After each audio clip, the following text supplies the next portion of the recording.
Stefanova, Zurab Asmai-Parashvili suggested that he would go 1 G4, which I don't know why, but she thought maybe was not the best choice.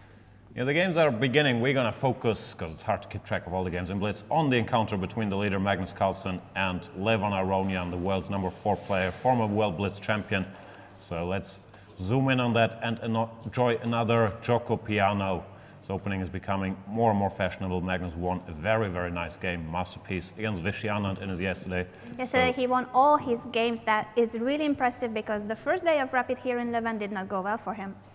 Yeah, Magnus sees no reason to change. It's always interesting to see the move order in these early stages. Levon Aronian starts with castles here, not following Vichy's footsteps, who played d6, a6, bishop a7. Drawback of castles is after, I'm guessing he's going to go c3, d6. You can get pinned, and some guys are very afraid of this pin, some are less. So we're going to see what Magnus decides on. Is he really thinking here? Seems like, but I'm sure that he has prepared something. He is just recalling everything that he analyzed with his team. We know that his second, Peter Heine, is here with him, supporting him and also helping him to chill in the evenings. Yeah, he's played c3, and Levon shows one advantage of the early castles, which is that you don't have to go for d6, but you can push in the center with d7, d5. We've seen him employ this. He really likes Paris pushing d5 immediately in the Spanish and in the Ruy Lopez. As soon as he can play d5, he goes for it. Yeah, there's a lot of theory connected to this. The drawback is that the e5 pawn is a little weak now, and white has multiple ways to try to exploit that. There's a direct b4 followed by b5 push, but most guys prefer starting with rook e1 or knight bd2 here. Knight bd2 is on the board already. bd2. Before he can play later on, as you mentioned, it can transpose to those positions, or he will simply go for knight e4, rook e1. All those moves are very normal. Yeah, b4 got a little harder because now the c3 pawn is under attack. Knight d2 often has the idea to put the knight on e4 and is also preparing for a potential pin with bishop g4.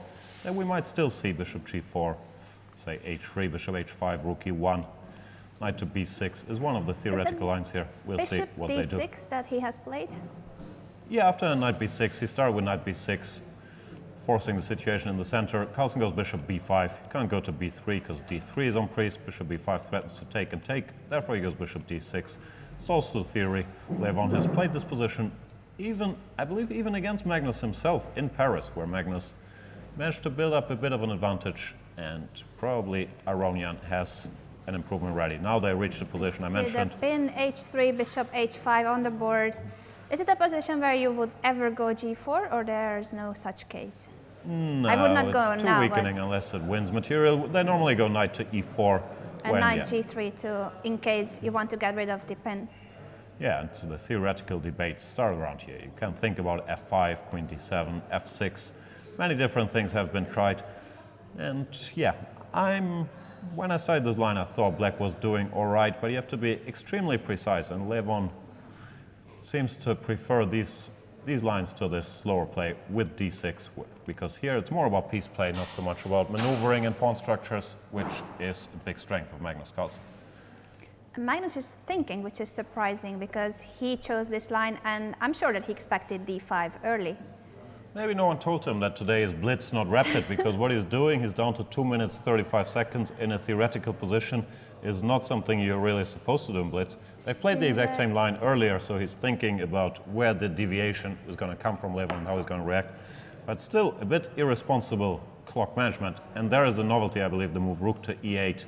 You often keep this rook on f8 to support f5, but Levon is more concerned with covering the e5 pawn and possibly wants to react to knight g3 with bishop to g6, because now there is no longer an attack on the e5 pawn. Yeah, seems like Magnus is still sleeping because he's just playing very slowly, down to 2 minutes, while Levon Aronian has almost not used any of his time. No, he's following his preparation. Bishop g5 played by Carlsen. Queen d7 looks a little risky because you're losing sight of this square. Even potential bishop f6 could be a problem. Therefore, Aronian plays f6, slightly weakening this diagonal, but increasing support for the e5 pawn.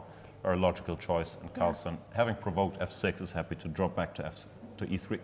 Yeah, he can always go back to f7 with the bishop if there's something going on the a2, g8 diagonal. But he goes a6, forcing the exchange on c6. ruining black structure, but he does gain the pair of bishops. His knight has a nice square to come to d5, so I wouldn't be surprised if Carlsen went c4 to stop that from happening. What was that move he played? Couldn't see the camera. Knight g3. Knight g3, forcing this bishop to stop pinning the knight on f3. I don't think he's going to take. He's going to drop back to f7. And Carlsen doesn't want to keep the position close with c4 as I thought, but he goes for a quick opening with d4. Very direct, and if black captures, the knight takes d4 could be the idea. Knight c4 is on the board. Yeah, I'm surprised how the world champion plays, because d4, yeah, giving up all these light squares, looks like it's playing into black's hands. He wants to ruin the structure with d5. But here, first of all, knight takes e5, I believe, is perfectly fine. Secondly, you could very well think about grabbing the two bishops, living with all these weaknesses. d5 is on the board. I'm expecting knight takes e5 when I believe black has, at the very least, equalized with his active pair of bishops. They more than compensate the broken pawn structure. But Aronian is going to think for a bit here, because there are alternatives. fe5, knight takes e3. Some moves come to mind, but this is the easiest, and should. Yeah, it doesn't seem like Solve all black his is in problems. any trouble. We see those doubled pawns on the c5, of course, isolated doubled pawns. They are not the best, but the pair of bishops compensate for it, and this is a position that's about to be open. He's played bishop takes e5, keeping the knight on c4, targeting the b2 pawn. This bishop is going to get exchanged instantly, so at least you get rid of the two bishops. I'm slightly surprised by that choice. Rook takes e5, he's banking on his activity with the threats of knight b2 and knight e3 to neutralize or to compensate for his weakened pawn structure. Yeah, also we will see opposite colored bishops in case they exchange the knights, which could lead to a drawish position. But yeah, I'm also surprised that he gave up the pair of bishops. Carlsen's probably going to take a long, hard look at a move like bishop d4 here, sacrificing the b2 pawn, but trying to make something happen on the king side. I'm not sure if there is anything. Does In he have general- enough pieces for the attack there? Yeah, in general, with opposite color bishops, pawns aren't as important. You want to create an initiative, and especially this b2 pawn, since black has double pawns here, it doesn't feel essential. To me, it looks more important to stop black from going knight takes e3, ruining the white pawn structure. You Big could be decision for right. Magnus, and he might regret having spent these 2.5 minutes earlier on in a theoretical position, because he's down to 1 minute, and now it's really time to calculate, which it won't be easy. He's made a move. I can't see what it is. Maybe queen c1. Pairing both threats, because Yeah, I believe it's queen c1, and we see at the same time that there is a huge audience here in the town hall of Leuven following the event. We also have a lot of people here on the first floor, and the rest of the visitors up there where the players are on the second floor. yeah, Aronian took some risks with this decision to play bishop takes e5 instead of knight takes e5, which, yeah, I'm not sure what bothered him here. This looked very fine. I'm not sure he's worse now, but he has to play actively in order to compensate for his holes in his structure. Else, if white manages to coordinate his pieces, bishop d4 or bishop f4 or b3, forcing the exchange here, he's going to be in trouble. So let's see what Levon does. He goes queen e8, increasing the pressure on the e3 bishop. And now the exchange on e3 is taking everything exchanged on e3, exchange of queens as well, f takes e3. So He's what achieved is his this goal of endgame? ruining the white pawn structure a little bit, and I believe he's first to the d file. He can go rook d8 here, occupying this file, yes, which that's should important. solve all his problems. So I don't know, maybe Magnus didn't have anything better than b3, or he didn't want to give the b2 pawn. I believe now black has to be fine. Knight Yeah. e4, rook d3, c4 on the board. Carlsen has to sacrifice a pawn. He wants to put his knight on his best square on c5. Thinks this pawn is weak anyway. Let's say takes knight c5, a5, and he can activate with rook d1, rook d7, or rook d8 coming. Probably enough compensation for the pawn. But let's see if the world champion can work his magic and pose problems here for black, which I think is unlikely. Rook e2, black should have enough activity. a5 on the board, rook d1 on the board. Could take a time out here to secure the king, king f8 or g5. Even though rook d8 is not a threat yet, it's annoying to have to keep in mind. Move I said, for example, rook e2, you could just go king f1. And you can't can never really take the pawn because of the back rank. So, I think he would go g5, I feel like. yeah, some decisions to be made here, g5, h5, king f8, all come to mind.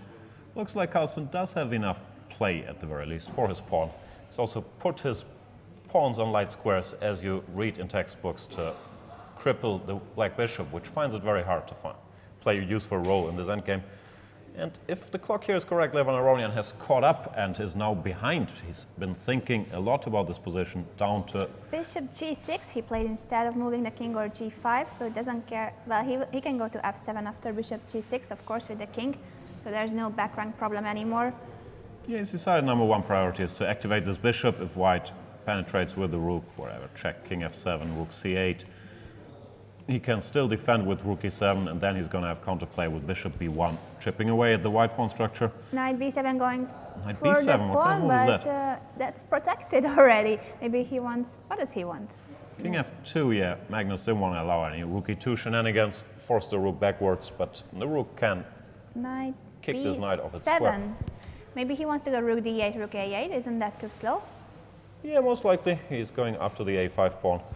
And Levon has some decisions again. a4, I'd be even concerned about b takes a4, which looks ugly, but this pawn can be very fast. Yeah, you cannot stop that pawn. So he's played bishop e4. What did Magnus play? Magnus played g4, stopping potential counterplay with rook to g5 yet again. Well, after g4, h5, it looks like he's going to have his hands full keeping his queen his king side. Therefore, I believe Aronian's doing fine here if he can manage the clock situation, because now there will be counterplay rook g5 if this rook goes too far. Bishop b1 is there, so it doesn't feel like Magnus Carlsen is in the driver's seat here. Yeah, this is still a pawn down for white. Of course, there's a lot of counterplay for Magnus Carlsen. Now he's attacking the a5 pawn. If he can get the pawn, then he will have this dangerous a-pass pawn. Still on a2, but it will be a pass pawn that is very far from the rest of the black pieces. Magnus looks a little rattled. Maybe he missed something. Maybe this h5 upset him. He sees he can't just keep everything coordinated. He's shaking his head a little bit. Rook d8, king h7, and they've made a couple more moves. Rook to a8, c5. Ah, maybe that's what he missed. Yeah, that's what that's upset the move. him. He missed the spin. He cannot. He has to go rook a7. His knight will be exchanged. So this is just a rook endgame where black is still a pawn up. Black is fine, but I don't think he has enough to win it. This should end peacefully. He has to give the c7 pawn back, king h6, king f3. Yeah, this is just equal. 3 against 3. This is going to lead to a draw between Magnus Carlsen and Levon Aronian. Good game by Levon. Looks like he got into a bit of trouble there at some point with his a-pawn, but he managed to find enough activity. Yeah, a lot of moves being played, and the draw is agreed. So we will jump to another game if they haven't finished all. Topalov Anand seems to be a very interesting position. As far as I can see, Topalov is better. Yeah. He has a piece up for some pawns. We have seen that Vichy is capable of saving positions with a piece down, but this just seems to be quite desperate.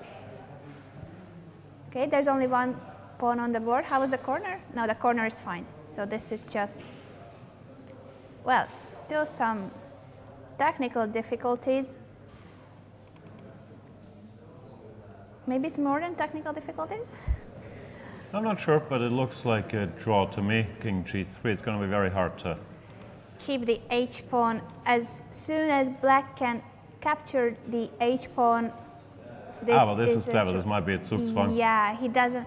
Bishop e7 was very clever, cutting the black king. Vichy is frustrated, has to retreat, and now it should be tough, even though, yeah. Yeah, but if he captures the pawn, then there's a3, and you can give up the a-pawn for the h-pawn. Oh man, evaluating endgames in a blitz game, my favorite activity, but it does feel like Vichy king h5. This has should be found a construction that holds. Yeah, they are repeating moves, and they agree to a draw. That means that the first round of the blitz has finished already, and we shall see the results on the other boards as well. What happened? Hikaru Nakamura won his game. Hikaru Nakamura, well known as one of the best blitz players in the world, the winner of Paris, didn't have a stellar rapid event, but he's gonna be looking to make a comeback. Defeated MVL, another world-class blitz player, with black winning the queen there in the end. Vladimir Kramnik defeated Wesley So. Wesley So's very first loss in this event. We've seen that same movie in Paris. He was doing very well in rapid, but struggled in the blitz. Let's see if that trend continues.